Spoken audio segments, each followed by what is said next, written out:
Hello my fellow riders, this is Chris at Riding Reviews, and today we're going to be looking at the Lexmoto LXR SE.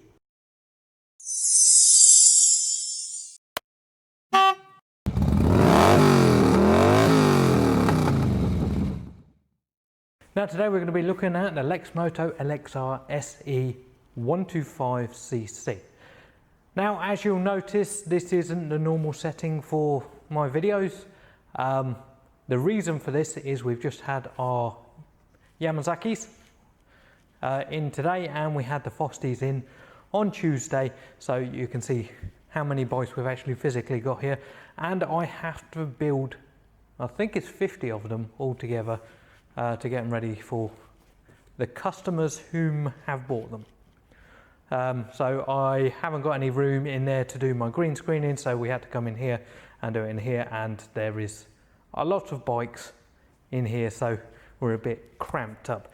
But the show must go on, so we will do this. We're going to do it the same way we normally do: spec, design, comfort, pros and cons, and cost of riding. Now this is the LXR SE version, and if any of you guys have been looking for them, you will find it hard to find one at the moment because of there isn't any pretty much. The next shipment of these are coming in end of November, and I think that shipment's almost all sold out, and that would be for the LXR SE, the LXR standard version, all the different colours. So if you want one, put a deposit down quickly, because otherwise you might find that you're not going to get them in until January. And the problem with the January ones is this is a Euro 4 spec bike, and Euro 5 comes in January the 1st. So unless they've Euro 5 this, you won't be able to get it for another 3 months after that, so March sort of time, maybe April. But let's go into the spec. Now this is a 125cc 15ml made by Zhongsheng, and it is just over 12 horsepower with 9.87 Newton meters of torque. For this sort of bike, that is the higher end of all the Chinese manufacturers. There's only one other bike, I think, two other bikes that are faster than this, Chinese wise. The Keyway RKR and the Keyway RKF have 2 horsepower more, and they weigh a little bit less, so you should in theory get a faster speed out of them. This is a very heavy bike at 167 kilo, whereas the Keyways, I think they're about 140 something. But anyway, you're buying this bike for the looks more than the top speed. Many people have said on the forums and stuff that they have had 70 to 75 miles an hour out of these when they're fully running, so you can potentially expect that depending on gradients, where you live, how fast you're going, what type of fuel, and your gut. If you do at a later date try and change the screen, don't. That's about 4 hours work to change that front screen. I've done it once, I don't want to do it again. It's a bit of a pain in the backside. So you've got LED rear lights, LED indicators, and a LED side light at the front. The front high beam and low beam are projection headlights. So they are really good. You can see them there, high beam, low beam. You're going to get really good lighting out of that at night. That is always a bonus. Another good thing with this one is you've got adjustable front forks, and they are upside down forks, and you've got adjustable main shock at the back, which is a oil sprung single shock. So yeah, a racing shock. All of it's adjustable. Now, what is the difference between the LXR and the LXR SE? Mainly it's looks. You do get a little bit of a suspension upgrade, but mainly it's looks. So you get the adjustable forks, the adjustable rear fork, aluminium yoke, aluminium side and hangers, and the stainless steel exhaust. And obviously the colour scheme is just for this bike. You can't get it in the standard They do a red one, but it's not exactly the same as this. Tyres are 17-inch each. Front one's 130, the back one is 150, so you have got a lot of tyre on the road at any time. So that's always a plus with this sort of bike in this sort of weather. The fuel tank is 13.4 litres, and that should get you somewhere in the region of about 250-300 miles. So you should, in theory, be doing your first service before you refill. There isn't any space under the seat. There isn't any space anywhere on this bike to add luggage, so you will have to use a bag. Now, this bike is very much designed to be a bigger bike. So they do the 380cc bike, 380cc LXR, and that is the same physical dimensions as this one. It's a bit like the Yamazaki. The Yamazaki 50 comes in a 50, a 125, and also a 300. We don't have the certification to bring in as a 300, so only 125 and 50. And the 125's okay, but it's not really, it can't compete with like Lexmoto, who buy thousands and thousands of bikes. They have a better deal with the manufacturers, so they can get their bikes in a little bit cheaper than, say, us. It has an LED clock with an analog rev counter, and the clock will tell you what gear you're in, how fast you're going, how many miles you've been, a trip computer, and you can set it to miles per hour or kilometers an hour depending on what region you're in. Lexmoto have been trying to get their brand into Europe, but because of us leaving the EU and stuff like that, I don't know if that is still going on exactly as planned. So it does have the side fairing, the metal bars, trellis frame as they would call it, all the way down here. Got aluminium hanging gear, stainless steel exhaust pipe, and aluminium yokes. You will have a very comfortable ride because you've got the adjustable suspension. You can adjust it to however you like. There's not a lot of cushioning in the seat, but somebody on my comments, I can't remember who, the other day said about that they prefer the harder seats because on a longer journey it helps with your lower back and makes it so you're not going to have problems later on. So your legs fit in the tank here, and that is so that when you're going around the corners you can hug it with your legs, so you're supposed to be able to lean it a little bit more. It's a 125, you can only lean it to a certain extent, but it's supposed to help you.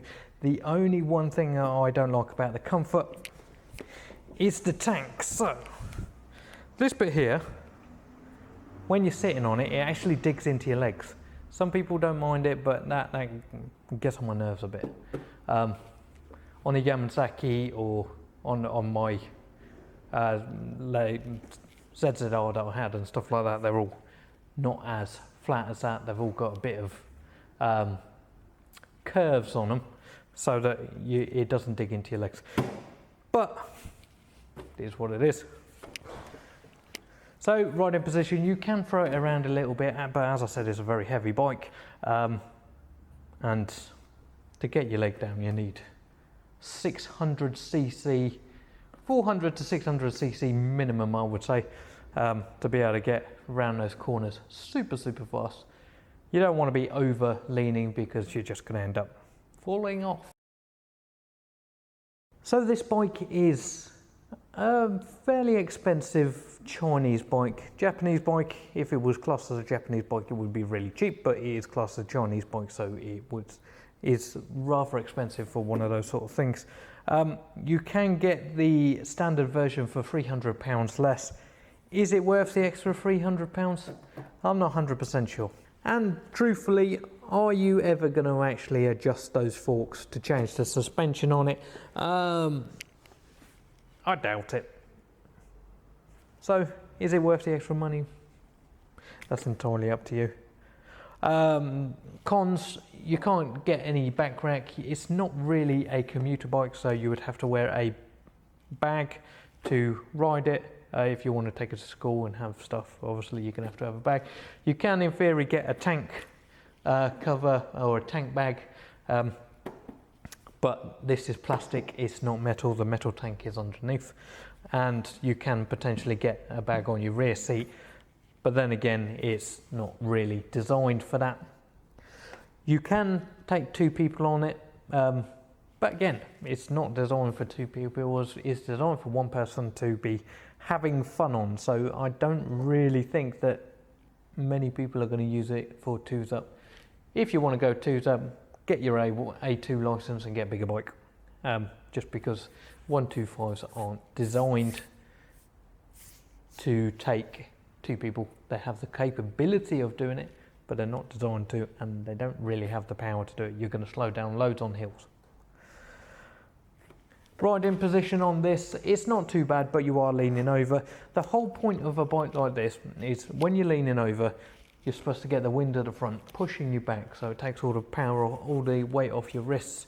You're not going to be creating enough wind to lift you up that much, especially because the majority of your journeys on these sort of things, it will do 70 miles an hour ish, but you're not usually going to be doing that on average. On any bike in a city, you're going to be doing 30 miles an hour. Doesn't matter if it's a 125 or a 1200cc. You are going to be doing on average 30 miles an hour. Even like in my car, on the trip computer, it says average speed is 30.2, I think it is. This bike is £2,499 plus £100 on the road. Your first year's tax comes free, then after it is £20 a year. Insurance on this should be somewhere in the region of £350 to £700, depending on quite a lot of different factors and obviously depending on your age. If you do buy one of these and you are a new rider, you will have to take into consideration helmet, jacket, gloves, and a pair of boots minimum. I would suggest you get some leather trousers, Kevlar jeans or something like that as well, but will you ride it? Will you wear them? Probably not with the jeans, but everything else is a must. Servicing cost for this is about £80 per service, because it is a lot of work to get in there to the spark plugs. It's a lot of work to get into the oil filter and stuff like that, so it does take a little bit more time to do the servicing on these, whereas on say a Zontes or something like that, a naked bike, is fairly easy to get in there, so it takes an hour. This one takes an hour and a half to 2 hours. If you've got to do the tappets, it will take quite a lot more because you've got to take the tank off. So just as a little bonus feature, some people have been asking how you get to the battery on this bike. Take this panel off here and it just pops out, no screws. Be careful because it is a little bit delicate and you may have to prise it a little bit, so just be careful, take your time, and it will come off. There's a 10mm bolt there, there's a 10mm bolt here, and the seat pulls up and your battery is there. The best thing to do is, if you're using this for a fun bike and you're going to leave it for any longer than 2 weeks, I would suggest you get one of the trickle chargers with a cable that you can get to come out here, and then if you do end up with power issues, then you can just plug it in there and away you go. And just for a bonus, the bike will start on the side stand.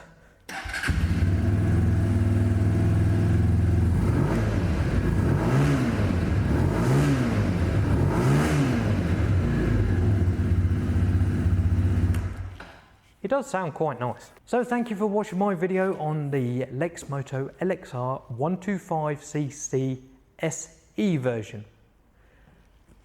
Now comment below if you've got anything to say, hit that thumbs up or the thumbs down, and subscribe to my channel to stay updated to any of my latest content. Now up here we're going to have some more video playlists from Lexmoto, and down here we're going to have a comparison between the Lexmoto LXR and the Lexmoto Standard Edition. But as always, ride safe. Subscribe.